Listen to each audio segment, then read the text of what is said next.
Good morning to you all, and a big thank you to Benedict and the organizers. It is a privilege to be here.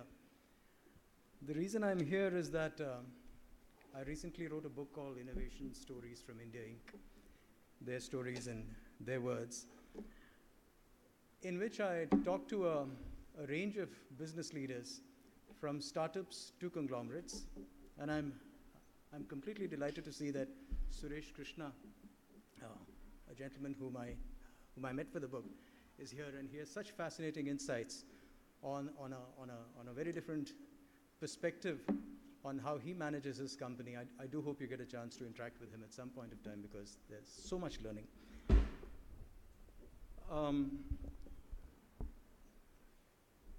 What I learned from these meetings is something that we sometimes tend to forget as we grapple with day-to-day deadlines. And that is that there really is nothing called business as usual. Aditya Puri, the MD of HDFC Bank, says that his customers' needs seem to change every 6 months. And so he needs to build in the capability and the speed in his bank to react quickly enough to continue to serve those customers well. And even if you do read the market well, even if you do your market research well, it's entirely possible that you will continue to make mistakes, and significant ones at that. KBS Anand, the MD of Asian Paints, has this wonderful insight. He says, a lot of our ideas are going to fail because our ideas are based on our understanding of the consumer. The consumer is actually going to be a little different. Bhaskar Bhatt, and I'm taking insights from people I've met because they represent a pool of knowledge that is difficult to equal by any one entrepreneur. So I think there are great learnings there. Bhaskar Bhatt has this wonderful story. He says, buoyed by the initial runaway success of the Titan quartz watches that they launched in the 80s, they made such a monumental mistake a few years later that the company nearly went bankrupt. And then they had to make significant course corrections to recover. They did it again in the mid-90s when they launched a branded jewelry line called Tanishq. Again, they had made significant initial mistakes, big mid-course corrections to recover and win. Today, Titan is, of course, a $1.7 billion company, so obviously they've done something well. At one end of the spectrum of the people I met, there is Vijay Sharma, boss of the $140 million Paytm, today one of the poster boys of the startup scene. He has pivoted his company several times after he started in 2000, and he expects to pivot more. At the other end of the spectrum, there is Ratan Tata, boss of the $100 billion Tata Group, who worries that the dominant market share that the Tatas have in the commercial heavy vehicle segment, to take just one example, is under significant threat. And he says his new competitors are so formidable that he feels he needs to up his manufacturing game significantly if he needs to stay competitive. I think the point that comes across, I could go on, the point that comes across in story after story is that as a business leader, you will have to continually do new things to retain your competitive advantage. And when you make changes, risk is inevitable, mistakes are inevitable. The challenge, of course, is to manage those risks, to learn from those failures, and hopefully build a company that has the capacity to make more right judgment calls than wrong in the long term. Harsh Mariwala, the head of the Marico Industries, sums this up rather well. He says, there's this old saying, win some, lose some. They have rephrased it at Marico. They say, win some, learn from the others. Examples and anecdotes can continue, but I think learning from failure has always been endemic to success in business, and this is a theme I would love to expand as this conversation unfolds. Thank you.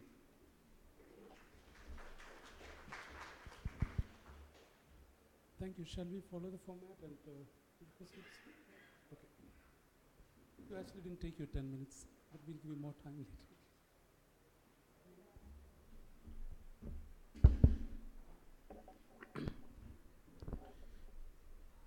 Good morning to all of you. Can all of you at the back hear me? Okay. So first of all, thanks to Benedict and everybody else for inviting me here. It's a great pleasure. I have heard of the Bangalore Business Lit Fest in the earlier editions. This is the first time I'm actually participating. One of the things that Professor Jose missed out talking when he introduced me is that I also have the privilege of being one of the faculty members in the course that he teaches, which is on corporate failure. So that's how I interacted with him the first time a year and a half back, and also had the privilege of getting him to actually launch my book 2 months back. So he was the person who actually launched my book. So even though the book is about failing to succeed, I'm sure he did his best to make sure that the book continues to be more successful than failing. You know, it is said that behind every successful man, there is a woman. It is also said that behind every successful woman, there is a man. I think both statements are wrong. The real statement, the real truth here is that behind every successful person, there are many failures. Simple high school arithmetic tells us that the value of a numerator is actually dependent on the denominator. If there was no denominator, why would we respect a numerator?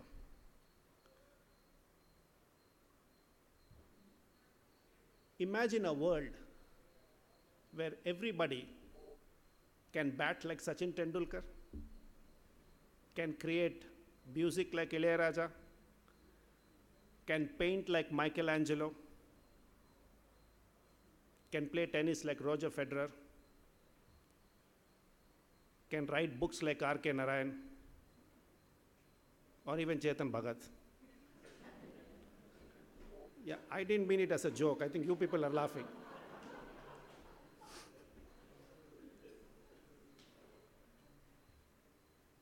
If everybody was able to do what these people, rare individuals, have done, we would have less respect for them. We would be less inspired by these people. The reason all these people fire up our imagination and inspire us to get where they got is because in itself it is very rare. And I think therefore, the fact that millions fail increases the value of the few who succeed. There are multiple levels of failure.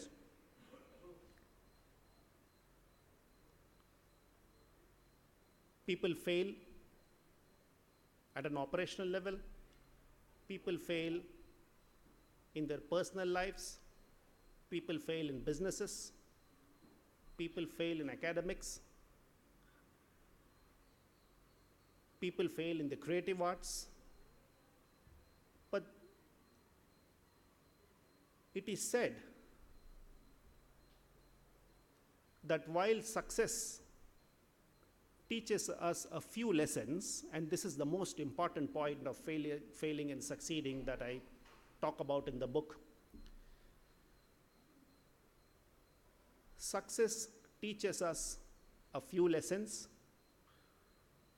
but failure truly is the entire course curriculum. If you fail for a short period, the amount of things that you can learn out of it is significantly higher than the long periods of success. Like Bill Gates said, success actually seduces very smart people into thinking that they can never go wrong. And in reality, the fact is, we all do go wrong. In the 2008 class of Harvard Business School, J.K. Rowling was invited to address the students,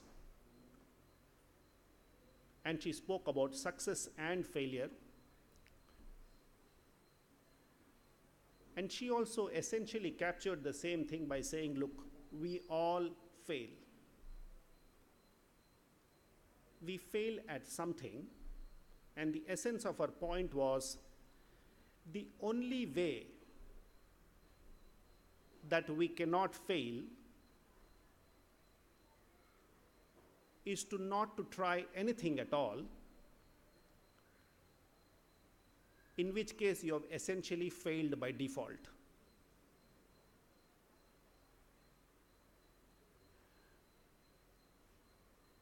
It is said that failure is the stepping stone to success. People also say that in the English language, F comes before S, therefore you have to fail to succeed. I don't think these are necessarily true. And I don't know enough about the rest of the languages in the world to really say whether the word failure, whatever is the equivalent word, comes before the equivalent word of success. So it's not necessarily true. I think the essential point, and I'm going to repeat this again and several times as we take this conversation forward, is there are very few things that success can teach you. Very, very few things. Simply because people who succeed and are enjoying success do not keep their minds open enough to learn from success. Very few of us go back and say or ask ourselves, why did I succeed? Because the assumption is, because I'm so good.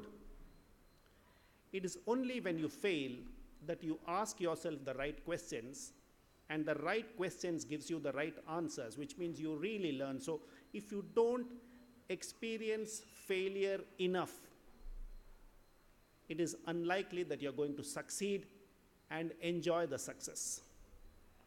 However, I think as a problem in our society, the problem that we face, and I think it's largely true of the Indian society, is that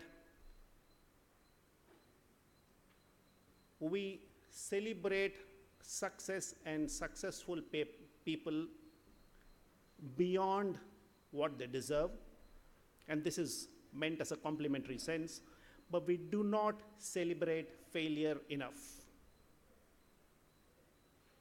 There is a massive stigma that gets associated in India from failure. People who fail are treated like they're suffering from AIDS. And my book, Failing to Succeed, actually talks about this at a very different level.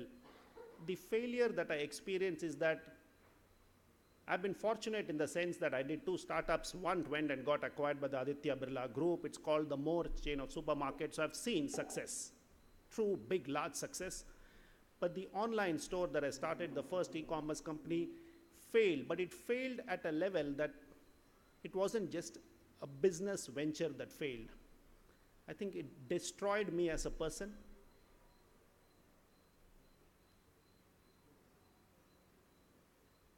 I, as an individual, as a family, we suffered so much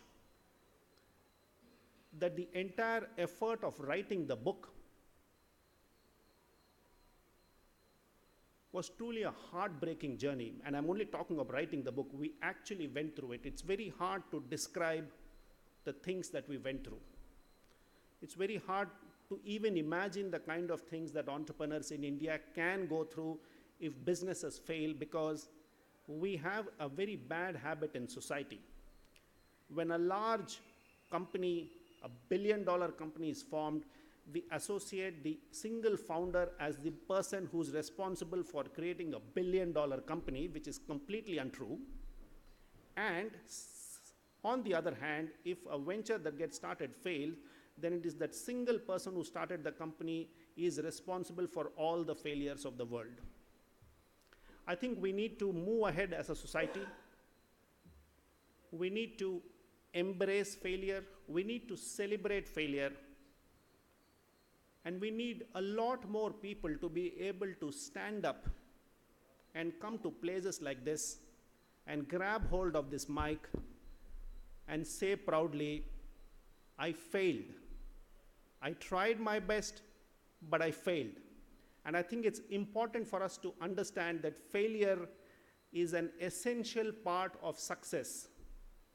Because if large number of people don't fail, we'd never respect the few who succeed.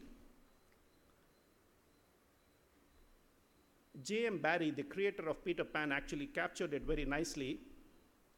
And I think it's a great inspiration for a lot of people in most of the places that I speak about, including people like me, and for many, maybe some of you here.